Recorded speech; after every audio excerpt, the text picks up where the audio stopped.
Hello. This will be our warm-up segment. Many of you, like stated in the introduction, many of you will have programs that you're already using. What I suggest we do is stop all the static stretching before we do mobile exercises or any kind of dynamic work like Pumse. So an alternative will be this particular warm-up segment. There will be many other exercises that you can use, but these will be some of the ones that you may be able to incorporate in your warm-up regimen.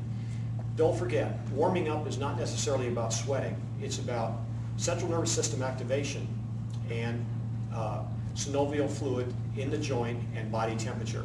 So what we want to do is approach this with a little more science and not create that anti-stretch reflex that we are trying to avoid when we want to be more flexible.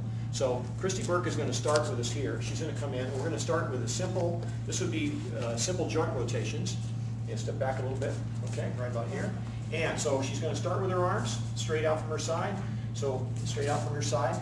So we want to get full 180-degree rotations. We're going to shorten this as much as we can, but the number of rotations is around 20 in both directions.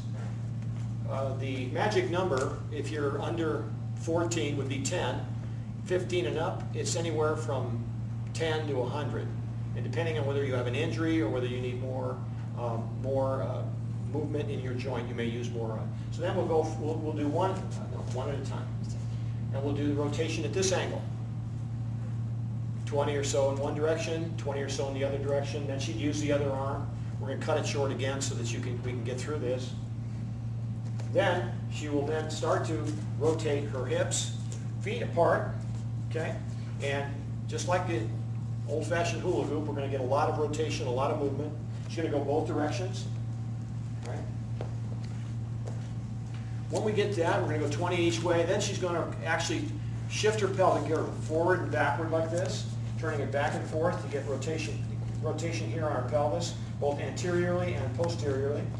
Then we're going to go side to side, like I said, 20. Right? Now, next position will be, she's going to take and balance on one leg and rotate her hip.